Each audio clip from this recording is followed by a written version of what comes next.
ಅವಳು ಇಂಜಿನಿಯರ್, ಇವನು ITI. ಆರಿಸ್ಕೊಂಬಂದ ಮದ್ವೆ ಅದನ್ನ. ರಿಯಾಲಿಟಿ ಏನು, ಇವ್ರು ಒಬ್ರ ಮಗ್ಳು ಅಲ್ಲೋಗಿ ಬೆಳೆದವಳೆ, ಇಲ್ಲಿ ಬಂದು ಇಷ್ಟೆಲ್ಲ ಅಣಪಾಡ್ ಮಾಡಿ ಜೀವನ ಮಾಡ್ಕೊಂಡು ಈಗಂತವು ನಿಂತ್ಕೊತವಳೆ. ನಾನು ನಮ್ದು ಹಂಗೆ ಆಸ್ ಇಟ್ ಇಸ್, ಊರಲ್ಲಿ ಪಚ್ಚೆ ಆಡು, ಗೋಲೆ ಆಡು, ಉಗಿಸ್ಕೊ, ಒಡಸ್ಕೊ, ತುಳಿಸ್ಕೊ ಎಲ್ಲ ಆಗಿದ್ದು ಅಷ್ಟೊತ್ತಿಗೆ. ಅಂದ್ರೆ ನಾನು ಕೆಲಸ ಮಾಡ್ತಿದ್ದೆ ITIಗೆ ಹೋಗ್ತಿದ್ದಾಗ್ಲೇನೆ ನಾನು ಹೆಂಗೆ ಅಂತಂದ್ರೆ ಶನಿವಾರ ಭಾನುವಾರ ನಮ್ಮ ಅಪ್ಪ ಅವಂಗೆ ಹೇಳ್ತಿರ್ಲಿಲ್ಲ. ಏನಂತಂದ್ರೆ ITI ಮಾಡ್ಬೇಕಾದ್ರೆ ಟೊಯೋಟಾದಲ್ಲಿ ಹುಡುಗರು ಕೆಲ್ಸಕ್ಕೆ ಹೋಗೋರು.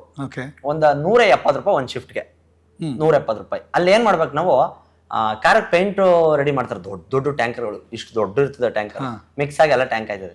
ಅದನ್ನ ಏನ್ ಮಾಡ್ಬೇಕು, ವಾಶ್ ಮಾಡ್ಬೇಕು, ಟಿನ್ನರ್ ಹಾಕೊಂಡ್ ಚೆನ್ನಾಗಿ ತಿಕ್ಕಿ ತೊಳೆದು ಎಲ್ಲಾನು ಕ್ಲೀನ್ ಮಾಡಿ ಮಾಪ್ ಹಾಕಂತ ಎತ್ಕೊಬರ್ಬೇಕು.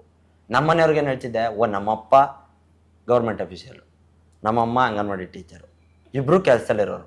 ನಾನು ಹೇಳಿದ್ರೆ ಅವ್ರಿಗೆ ಎಲ್ಲಿ ಮರ್ಯಾದಿರೋದು, ಟೊಯೋಟೋದಲ್ಲಿ ನಮ್ಗೆ ಹಿಂಗೆ ಕೆಲಸ ಕೊಡ್ತಾರೆ ITI ಮೇಲೆ ಹಿಂಗೆ ಅಂತ ನಾವ್ ಹಿಂಗೆ ಹೇಳ್ಕೊಂಡು. ನನಗೇನು ಅಂತಂದ್ರೆ ನಮ್ಮ ಖರ್ಚಿಗೆ ನಾವೇ ಮಾಡ್ಬೇಕು, ಕೇಳಬಾರ್ದು. ನಮ್ಮ ಅಮ್ಮ 500 ರೂಪಾಯಿ ಸಂಬಳ, 400 ರೂಪಾಯಿ ನಮ್ಮ ಅವ್ವ ಇವತ್ತು ಗಂಟೆ 50 ಪೈಸೆ ಕಡಿಪೆಟ್ಟಿ ತಕೊಂಡ್ರು ಲೆಕ್ಕ ಬರ್ದ್ ಮಾಡ್ಗವ್ರೆ. ಡೈರಿ ಇಟ್ಟೈತೆ ನಮ್ಮವ್ವ, ಇವತ್ತು ಅದೇ ಅದು.